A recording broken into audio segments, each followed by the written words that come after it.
Jim, these are the berries we need to synthesize the hypodetoxin. We must get these to Brother Stephen quickly. I realise that I've been looking at everything in the scenery.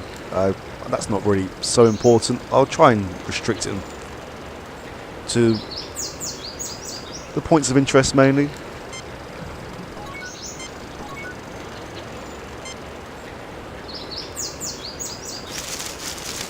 You have retrieved a sample of berries. I'm sorry I let you down with those Klingons back there. I should have been paying more attention. Just don't make that mistake again, Ensign. Those Klingons give me the willies. They always have. My sister was wounded by them in the Chozon ambush. We've all had our share of conflict with the Klingons, Ensign. The Organians told me that one day humans and Klingons will become good friends. I wonder if I'll ever live to see that day. Does your tricorder say the cave is warmest, Spock? It is not logical for me to use my tricorder to determine the cave's temperature, Doctor. I do not see what purpose it would serve. Spock, everybody talks about the weather. Whoever was trying to stop us may not stop with those Klingons, Captain. I recommend extreme caution. The thought had occurred to me, Mr. Spock, but thank you for mentioning it.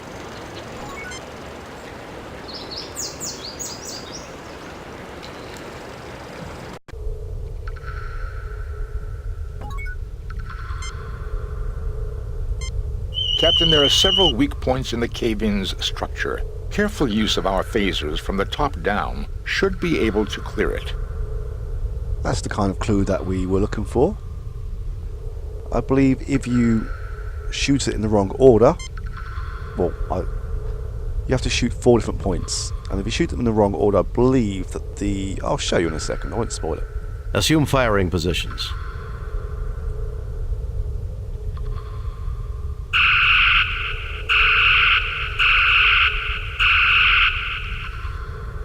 There we go.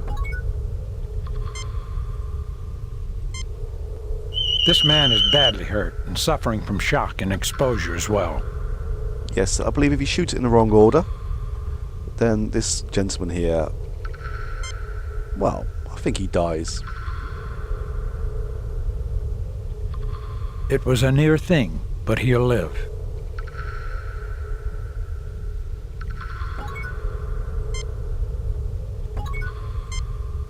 No sign of demons, Klingons, or other hostiles, Captain. I promise I'll let you know the instant something appears. Don't be too anxious, Ensign. We may want to talk with them.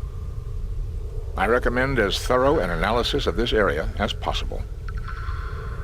Jim, the next time you need medical help on a snowball, Bones.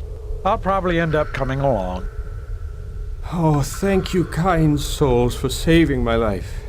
Let me rest here for a little before returning to report this miracle to Prelate Angiven.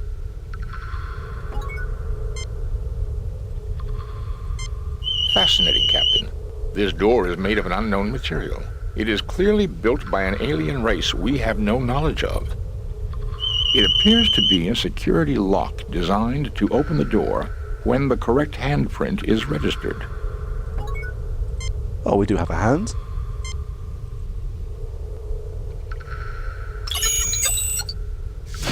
The fit is perfect, but something seems to be shorting out. Okay, let's return back to the village.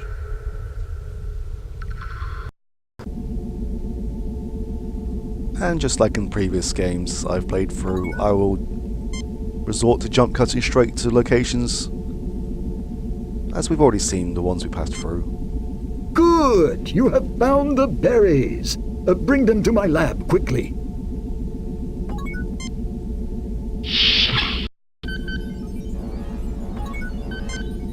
I wonder if any of this stuff might be useful. This place looks real comfortable. Place to combine work, contemplation. Man's got an eye for the beauty of useful things and for the use of beautiful things. I think we could get along fine. This study represents a man with a keen mind, Captain. To judge by what I see, there is little which does not interest him. The equipment is antiquated, but practical. I never dreamed that Starfleet would be interested in my discoveries, Captain. But our God often surprises us.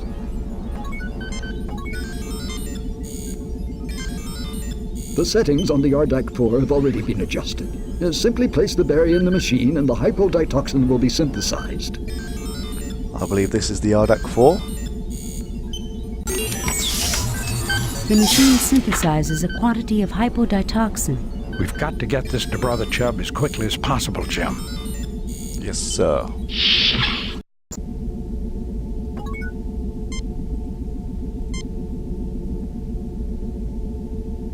Thank you. You're most kind.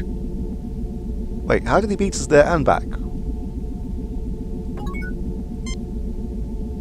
I headed up the party that sought to rescue Brother Kandri. Without warning, the demons appeared and attacked us as we approached the mine. Can you tell us what they look like? Like the demons that have plagued devout folk since before our people left the earth. Huge, muscular demons with ruddy skin, truly the manifestation of evil, with bat wings, horns and talons and a pointed tail. God preserve us all.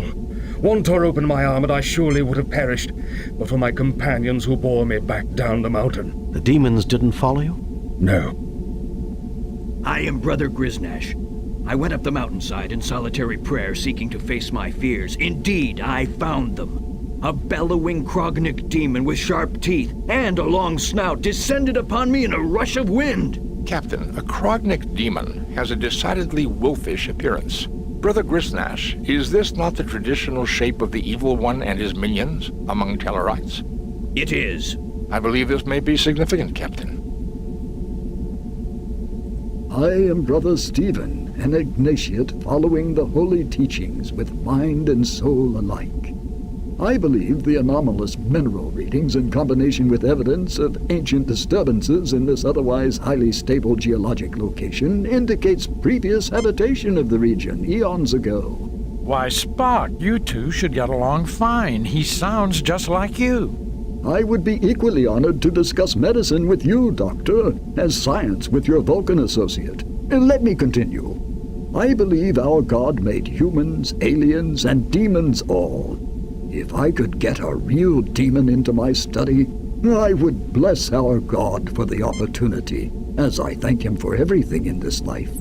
You tread close to unholy knowledge, Brother Stephen. I appreciate your prayers, Brother Roberts.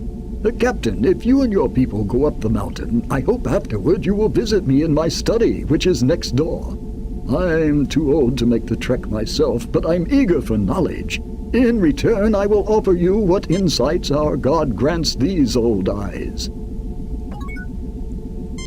Well, we need to go back to the lab next door as we need to repair this lovely hand here.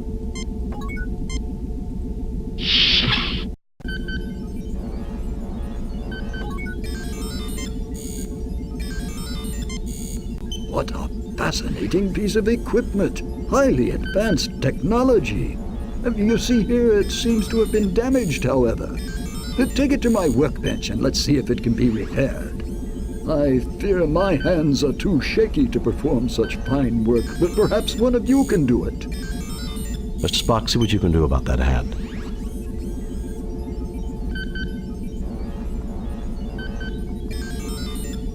This machinery is delicate, but I have managed to repair the circuitry.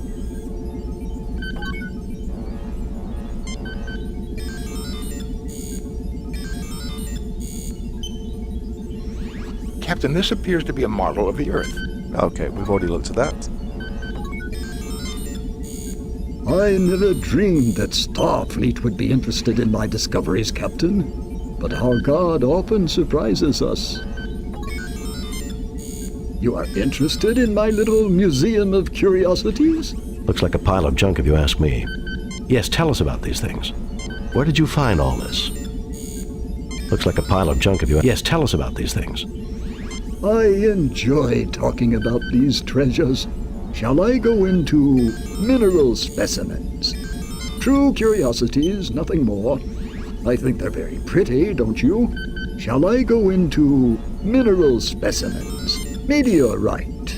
I believe this is evidence of the cataclysm which destroyed the moon of Pollux 5 eons past. I've constructed a theoretical model based on analysis of the planet's rings of what things might have been like. I think that the moon, like Earth's moon, would have made a total eclipse of the sun possible. I would have liked to have seen that. For conditions making a perfect total eclipse are rare in the universe. Our God creates great wonders. Shall I go into minerals, maybe fossil shells? One of the oldest forms I've seen on this planet. Our God makes beautiful things indeed. Shall I go into minerals, fossil skull of a small alien animal? The skull of a modern Silati, the largest creature native to this planet, about the size of a house cat from Earth. The Salatis combine a rather insectoid pattern with four-legged reptilian form, including praying mantis-like forelimbs. Shall I go into mineral medioscope twist of metal? This chunk of rock is a greatly weathered example of a vanadium tungsten alloy, which doesn't occur naturally. It is my best evidence that the area was previously inhabited. Shall I go into minerals, twist, or would you rather move on to something else? Very well. I can't imagine why, but if you have a further interest in any of this, take what you like. But please remember to return my treasures when you're done with them.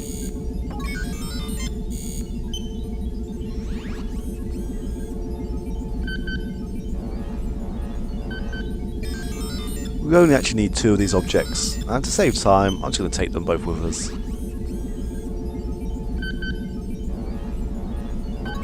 Okay, now we have a work in hand, let's return back to the door.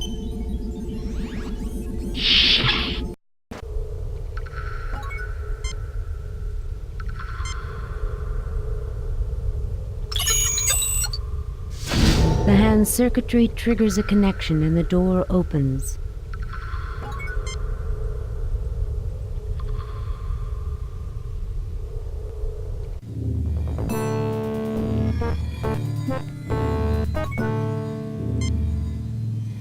I'm just a security officer, sir.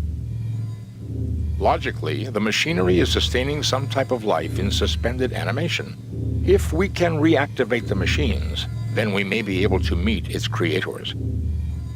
I wonder who or what constructed all this. I think we found the answer to our mystery.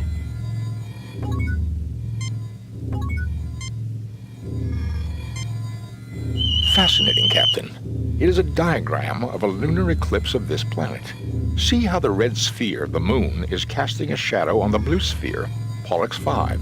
This must be a very old piece of work, because this planet's moon was destroyed thousands of years ago. The machinery is waiting for the gravitational pull of another eclipse to activate it, an eclipse that will never come. And one other thing, Captain. This may also be a diagram showing the proper settings on that control panel. This control panel is a manual override for the alien life support equipment. This alien construction takes readings of mental activity. It also activates manufacturing equipment related to security and includes a short-distance transportation device.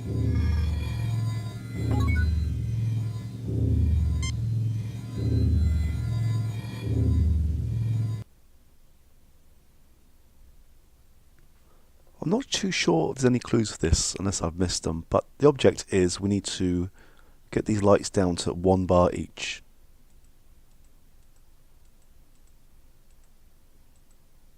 Oh.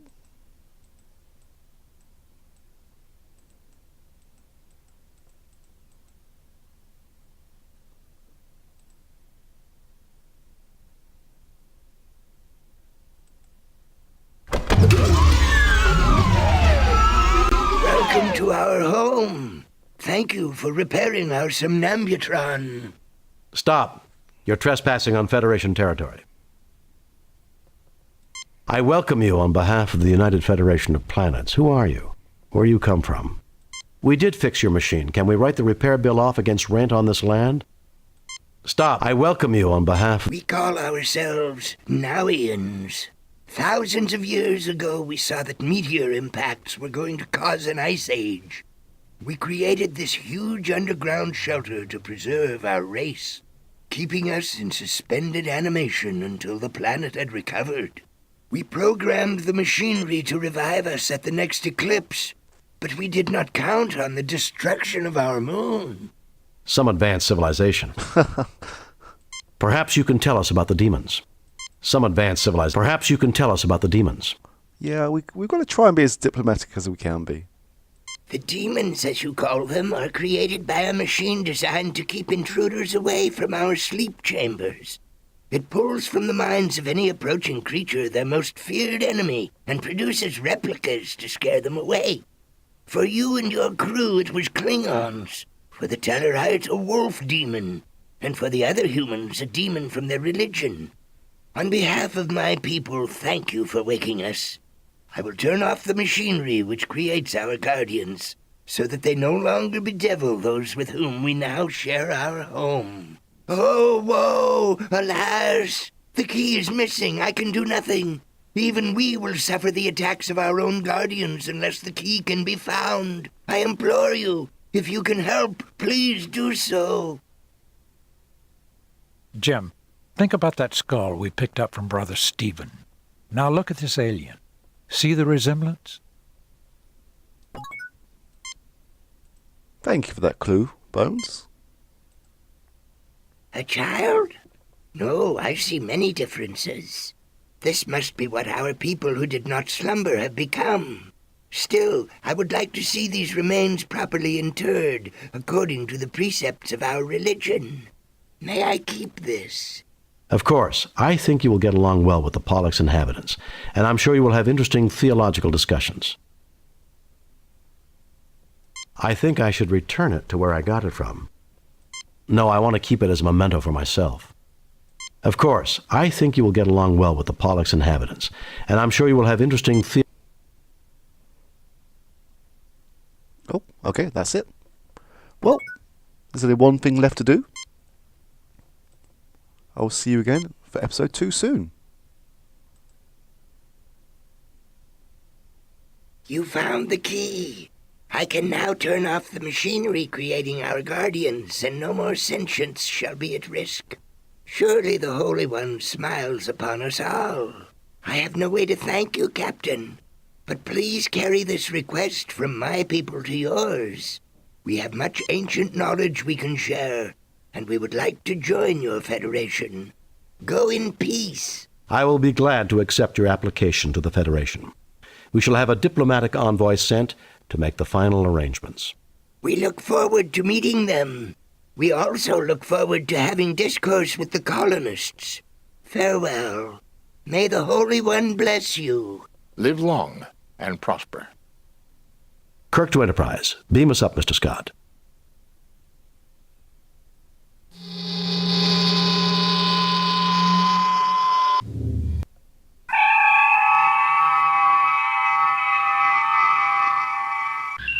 Message from Starfleet.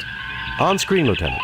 We have read your report on the problems at Pollux 5 and evaluate your performance at 100%. You and your crew received 4 commendation points. A perfect mission, Jim. You are a model for all Starfleet. I might have known there weren't any demons. We all have demons of our own, Bones. The ones we can't confront are often the hardest to deal with. These demons were based on fear, Captain. A human failing. I don't know, Spock. Everything that I've ever read about demons describes them as having pointy ears.